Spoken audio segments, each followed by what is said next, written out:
Olá pessoal, eu sou o Marcos Egídio, um dos fundadores do conjunto Os Berimbós da década de 60. Eu vou apresentar para vocês a cópia do áudio de um programa radiofônico em que eu fui entrevistado em agosto de 2020 para contar toda a história dessa banda. Esse programa então foi transcrito para vídeo no YouTube no nosso canal Os Berimbós. É o podcast Trilhas. Assista, é um pouco longo, mas vale a pena. Tem 38 minutos. Obrigado.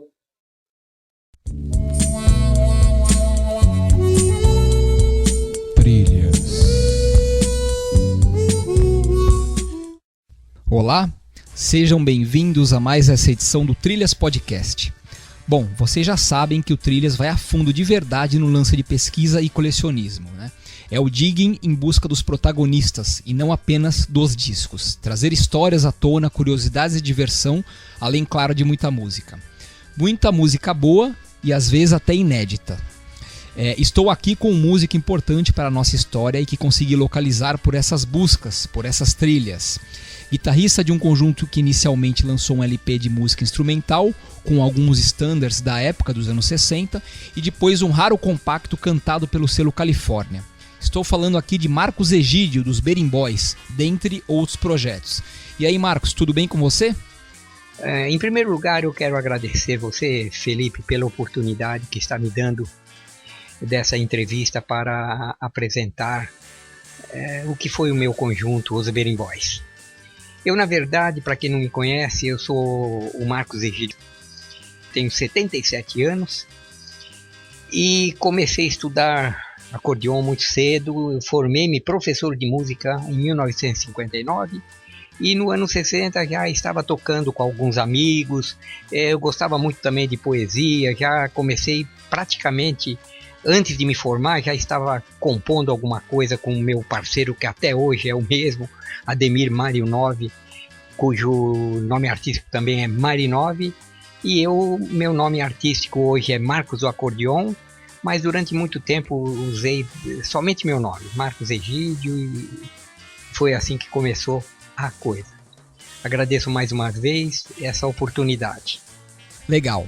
Bom, como se deu o surgimento do conjunto na época e a oportunidade de lançarem um disco pelo selo Clarim? Que ano foi isso? O conjunto Os Berimbós, ele na verdade foi formado no ano de 1963. Por eu, que sou o Marcos hoje do acordeon, o Flávio, que era sax tenor e violino elétrico, o Silvio, chamado de Tim também, guitarrista, o José Antônio, o baterista, o Adilson, também chamado de Didão, contrabaixo, e nós então fundamos um conjunto de baile, tínhamos um empresário muito bom e fizemos muito baile durante 2 ou 3 anos. Praticamente de 63. No ano de 66, então, nós conhecemos o diretor da Philips do Brasil, que nos convidou para fazer um LP com sucessos, bem dizer, daquele ano, que foi assim entre 66 e 67. No começo de 67, então, gravamos o LP chamado de Violentíssimo, e tivemos um sucesso bastante interessante. Nós tínhamos um repertório super legal, bem ensaiadinho, todos nós éramos músicos que estudamos e sabíamos ler, esse tipo de coisa.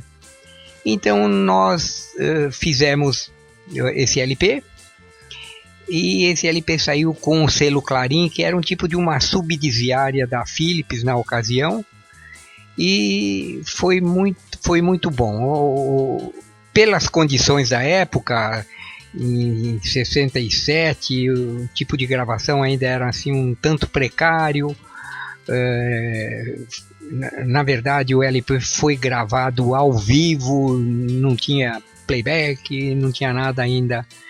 E foi assim que começou os Berimbós, e foi assim que nós gravamos para o selo Clarim. Grande história, Marcos. Bom, na época de lançamento do LP, como e onde era o circuito de shows que vocês participavam e até que ponto isso ajudou na vendagem desse LP pela gravadora? A gravação do LP ajudou-nos muito.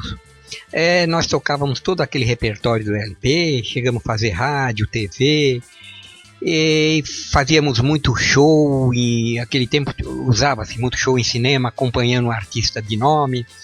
E ao mesmo tempo que fazíamos bailes, também nós tínhamos um contrato com uma casa noturna, que ao mesmo tempo era um restaurante, uma churrascaria muito grande, porque cabia 2.000 pessoas.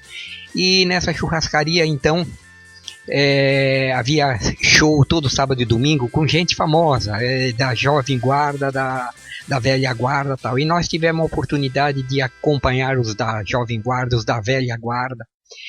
E daí então o acordo que nós fizemos com a gravadora foi o seguinte: nós compramos na ocasião, depois de ter ganho como pagamento 500 LPs, nós compramos uma quantidade de LPs que, se não me recordo, eram 1.000 LPs.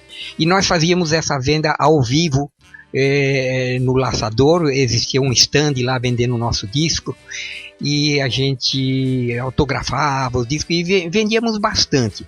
Eu sei que praticamente nos 3 anos que se seguiram a gravação, eu calculo por alto que nós vendemos por volta de 4.000 exemplares.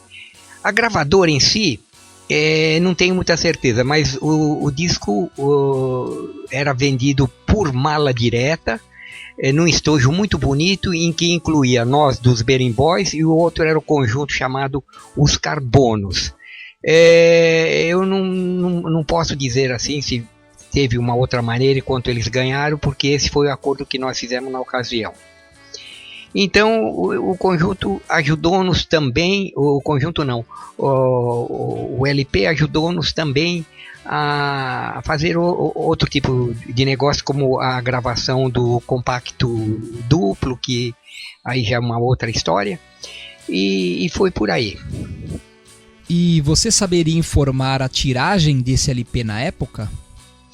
Veja bem, nós fizemos um acordo com a gravadora que foi o seguinte: inicialmente foram prensados 2.000 discos.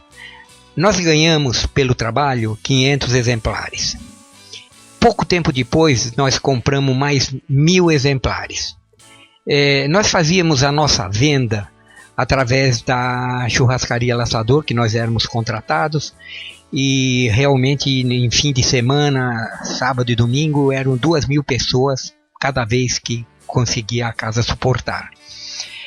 Então a gravadora em si vendeu, ou começou vendendo, vamos falar assim, via mala direta, um estojo muito bonito que tinha 2 LPs. Um era o nosso LP, o LP Violentíssimo, com os Berimbau Boys, e outro era um LP com o conjunto Os Carbonos. Durante uns 2 ou quase 3 anos, nós íamos comprando conforme acabava a nossa tiragem, e eles iam também prensando. Quanto eles prensaram para venda pela madeira direta, eu não tenho certeza. Mas nós chegamos provavelmente a 4.000 LPs durante um período assim de, vamos falar uma média, uns 2 anos e meio. Até que se esgotou, as músicas já ficaram assim um pouco passadas, e então após esse tempo a gente ainda continuou com LP. Quando fazíamos um baile, uma coisa, também vendia o disco ao vivo, e foi assim que foi a comercialização. Então a tiragem total deles, com a venda em mala direta também, acredito que tenha chegado aí a, sei lá, 4.500, 5.000 LPs. Marcos, uma dúvida que geralmente surge para o pessoal que coleciona discos, né? Principalmente de música jovem aí. A Clarim era uma subsidiária de alguma gravadora maior?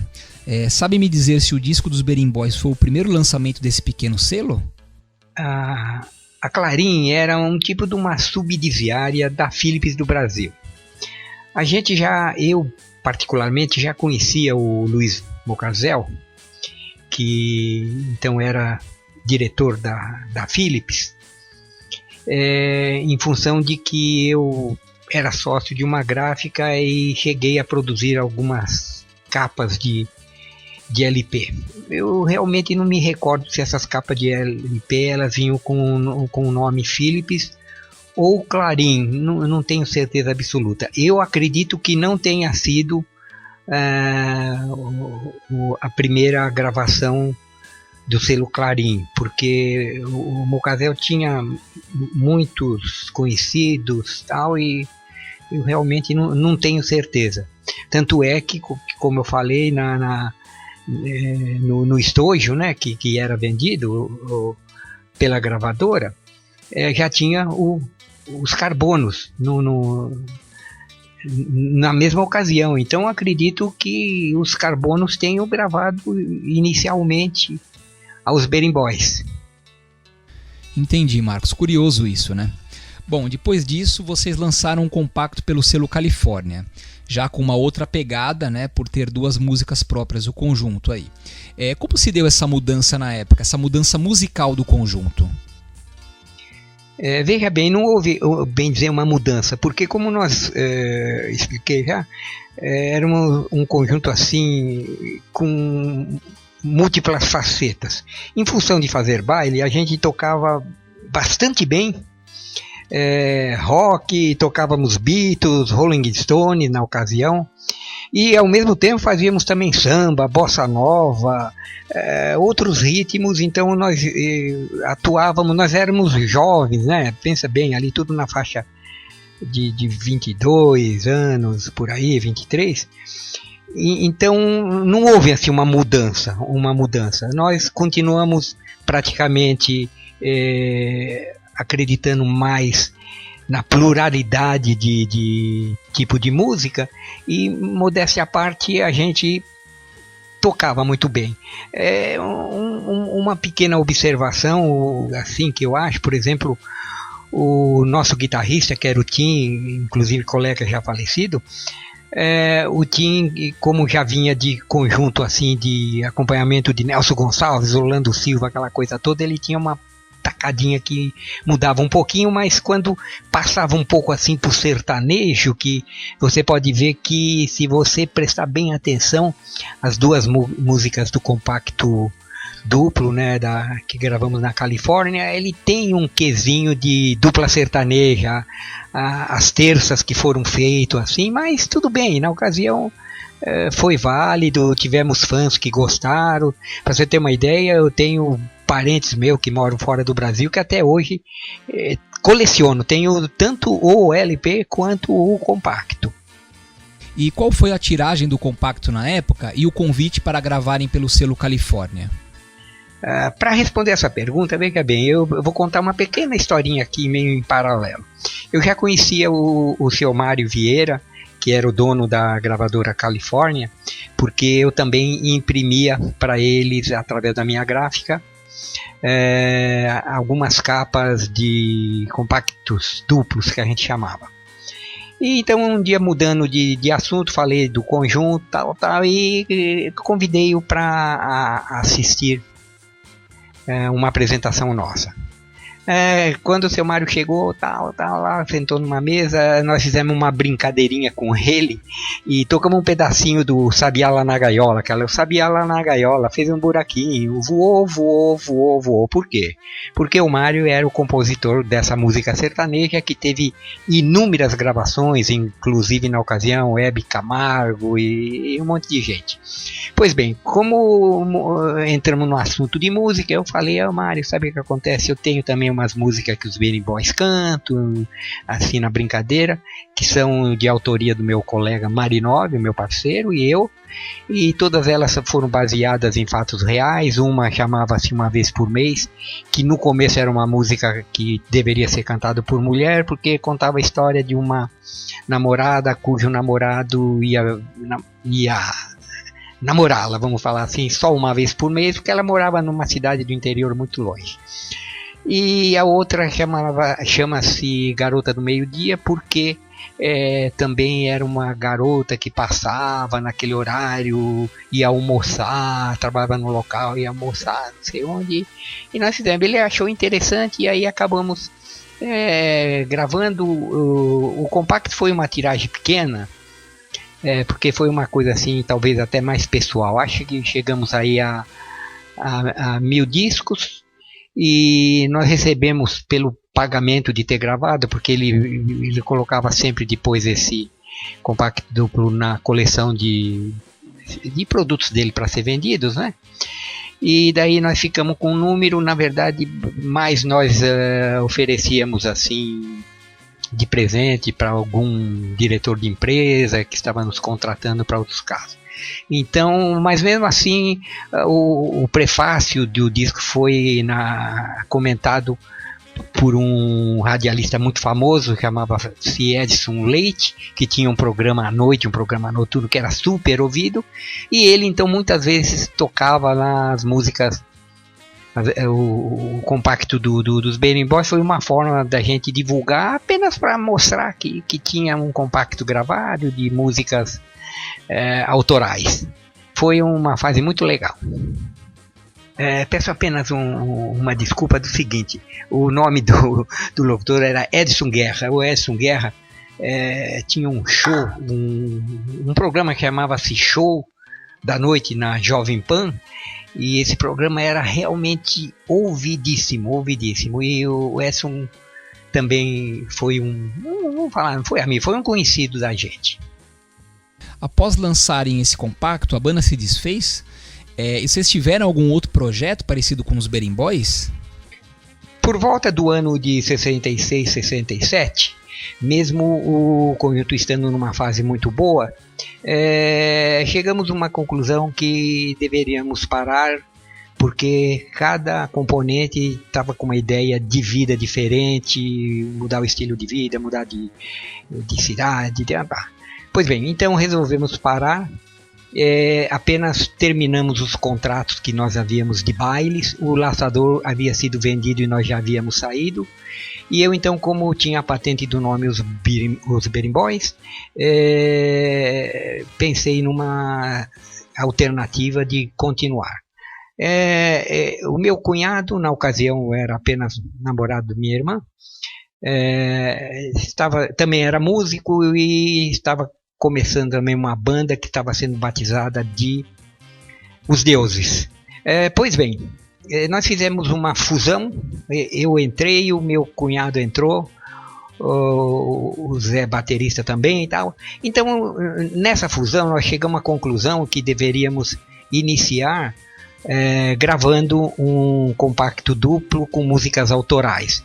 No caso, o meu colega Marinov, que já havíamos feito e já fazíamos música junto, tínhamos 4 músicas recém-feitas, né, vamos falar assim, e resolvemos fazer então o compacto duplo. Mais uma vez, falei com o Mário e tal, e acabamos gravando, muito bem gravado por sinal, pelas condições técnicas da ocasião. Foi feito playback, um playback legalzinho, tal. E aí então nós iríamos lançar. Só que não sei o que aconteceu, que também não foi para frente. Então eu fiquei com essa fita profissional mesmo da Ampex, só que não podia nem ouvir porque não tinha um gravador desse estilo.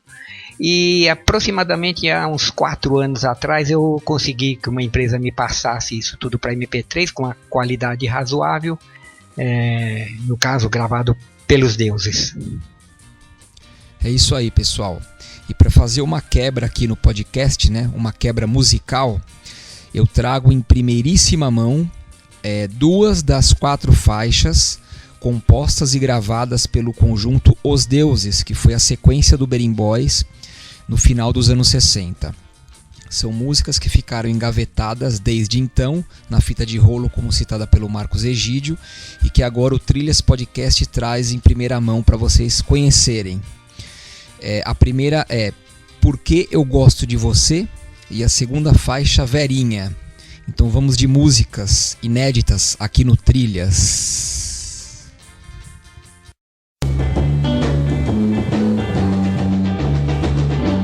Eu vou lhe confessar porque eu gosto de você,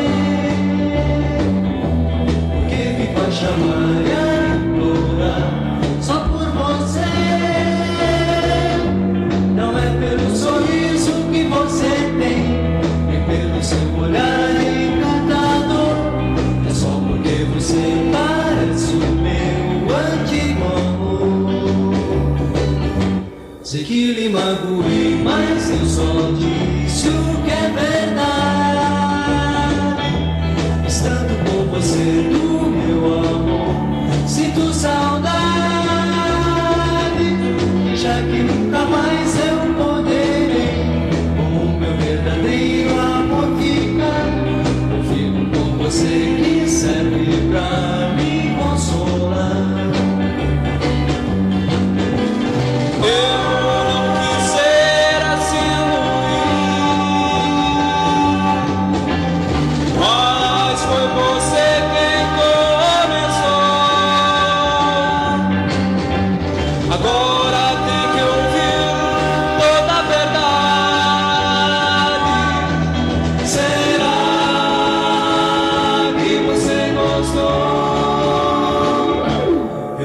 Confessar porque eu gosto de você, porque me vai chamar e a implorar só por você. Não é pelo sorriso que você tem, é pelo seu olhar encantador, é só porque você parece o meu antigo amor.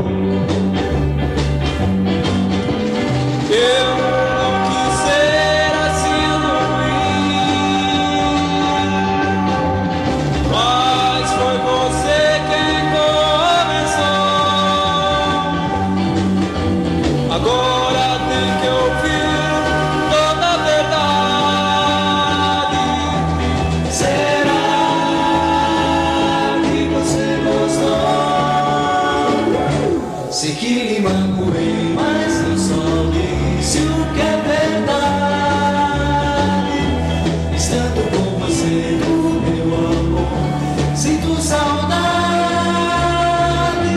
E já que nunca mais eu poderei com o meu verdadeiro amor ficar, eu fico com você que serve pra me consolar.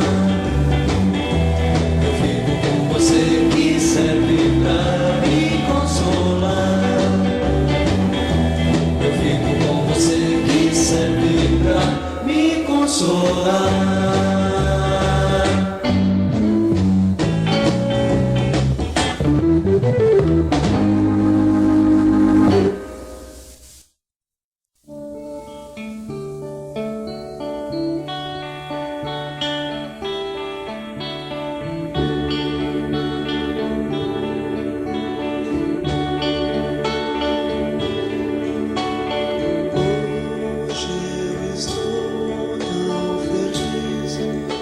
Arranjei um novo amor.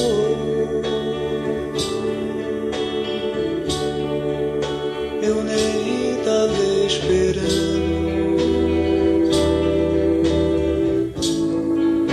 e apareceu a flor.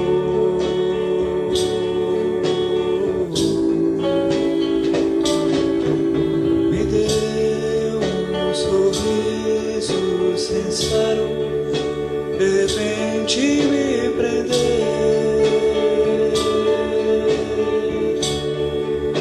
e o meu coração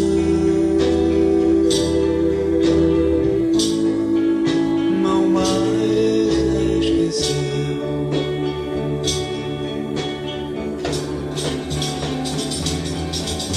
Cabelos compridos e os olhos são verde e azulado. Não posso mais negar, estou apaixonado.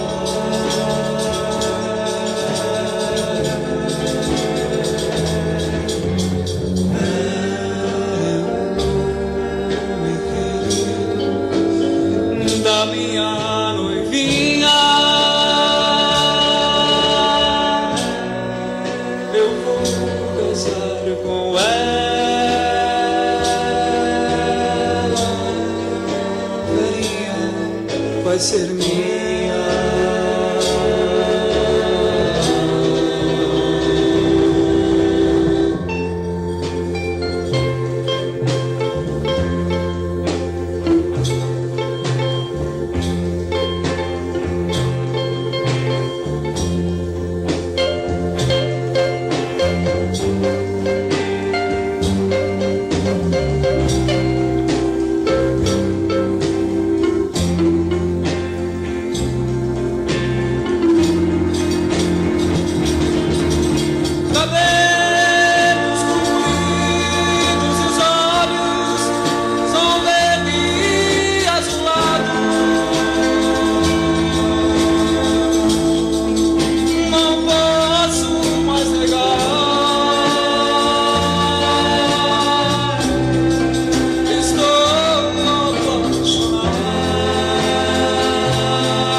Poxa, muito legal essas músicas, Marcos, muito legal mesmo, assim, é bem estilo Jovem Guarda, né? Com uma pegada única em termos de composição própria, muito legal. Bom, vamos dar sequência aqui ao Trilhas, e você continuou fazendo música até hoje, né? Fale um pouco a respeito. Após essa dissolução dos Berimboys / Deuses, eu parei de tocar. Fiquei um bom tempo não mais lidando com música, somente voltando quase que à atividade na década de 90. Na década de 90 eu tive uma experiência um pouco diferente. Eu entrei para um coral de um clube, o Clube Paineiras do Morumbi, e durante 10 anos tive a oportunidade de participar de diversas peças musicais, aí já tocando acordeon, cantando, eu no caso era tenor, e ao mesmo tempo também atuando como ator. Fiz aí ator péssimo por sinal, fiz umas pontinhas aí, cheguei numa peça a fazer o garçom do Noel Rosa, que era o Zé Pedrinha, e que fiquei super famoso na ocasião no clube, que o meu apelido acabou ficando Zé Pedrinha. Já agora no começo do século, vamos falar 2000 para frente, eu voltei a tocar. Eu aproveitei já uma fase um pouco melhor, os filhos grandes, esse tipo de coisa, e fiz alguns cursos. Fiz um curso de sequenciamento em MIDI, eu fiz o curso de improviso, fiz o curso de composição de música popular brasileira. Eu tenho o diploma de tudo isso. Não sei para que serve, mas vamos lá. Em seguida eu juntei-me com o pessoal que era de uma orquestra de viola caipira, mas como era uma orquestra muito grande, eles tinham assim outras apresentações também individuais, entre 4, 5, 6, até 10 violeiros, e eu acabei me juntando a eles, e hoje eu tenho uma carreira solo misturada também com outros colegas que de vez em quando a gente grava. Nós somos um voluntariado que nos apresentamos em clínicas de terceira idade, igreja, já tocamos na missa sertaneja, fomos um dos fundadores da missa sertaneja da igreja de São Judas. Tive oportunidade em 2004, nas apresentações do aniversário de São Paulo, fazer apresentações. Fiz uma apresentação com Mário Zan, outra com as irmãs Volpe, com as irmãs Galvão, e tenho, não mais profissional, até hoje tenho os canais no YouTube, meus canais vão relativamente bem, tenho blog, e tenho também um canal, uma page no Facebook. Eu tenho praticamente uns 200 e poucos vídeos gravados, todos tocando sozinho, com outros, e que é também uma atividade sensacional. Mesmo não ganhando dinheiro com essa atividade, é muito bacana. E gosto muito do que estão fazendo. Deixe um recado também, Marcos, para o pessoal que acompanha o Trilhas Podcast. Fique à vontade.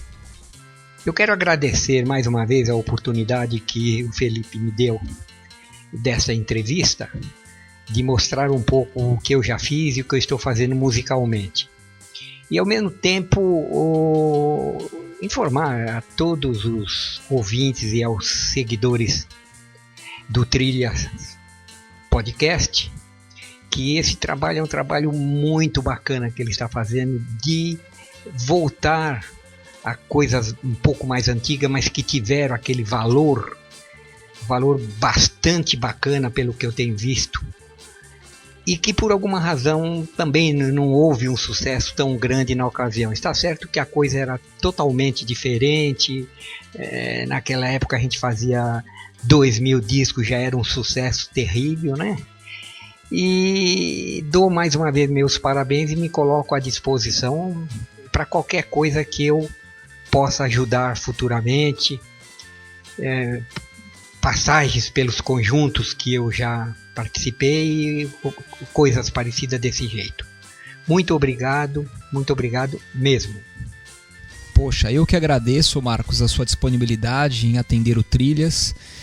Realmente fiquei muito feliz com o projeto agora que eu fiz com você, contando um pouco da história dos Berimbós, aí seus projetos solos também, Os Deuses. Foi muito legal e eu que agradeço, e principalmente suas palavras. Realmente o foco do meu projeto é exatamente trazer aí à tona, né, toda essa história, ainda mais no momento que nós vivemos, infelizmente, aí um déficit grande em termos de divulgação cultural, por vários motivos aí. Então quem pode fazer um trabalho como esse, de trazer esses artistas à tona, que é a nossa cultura, com certeza é de muito bom grado. Agradeço mais uma vez suas palavras aí. E bom, para finalizar, eu trouxe mais 2 músicas aqui agora dos Berimbós, do compacto lançado pela Califórnia também, para te poder musicar aí o finalzinho do programa, né?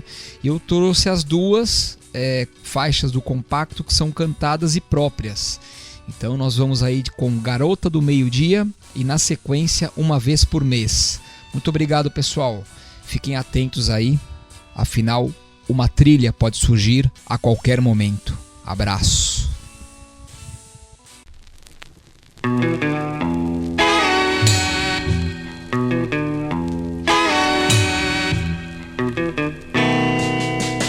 Será que ela hoje vai passar? Ela vai passar pro meu coração se alegrar.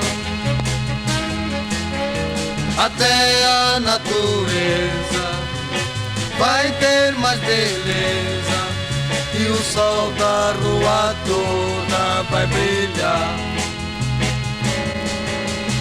O seu modo elegante de andar, o seu jeitinho meigo de falar,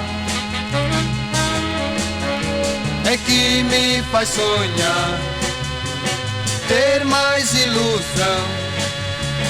Ela anda no meu coração. Ela vai passar. Quando ela passa, bem ao meio-dia, da minha vidraça faço poesia. Meu amor então logo se revela e me dá vontade de correr pra ela. O seu modo elegante de andar, o seu jeitinho meigo de falar, é que me faz sonhar, ter mais ilusão. Ela anda no meu coração.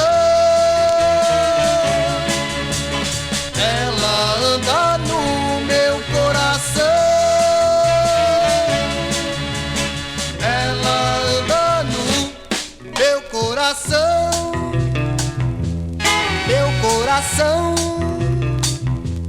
meu coração, ela vai passar.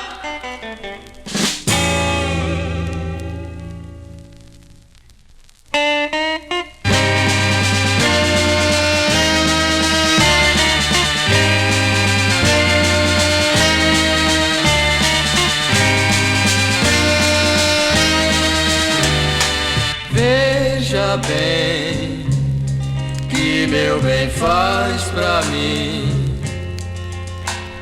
Nem sei bem porque ele é tão ruim.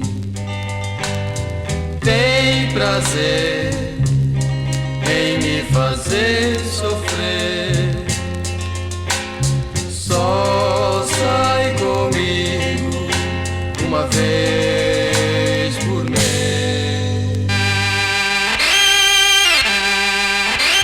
E por que você não me deixa de uma vez? Só assim então eu te esquecerei. Se você soubesse o mal que já me fez, fazendo-me feliz só uma vez por mês.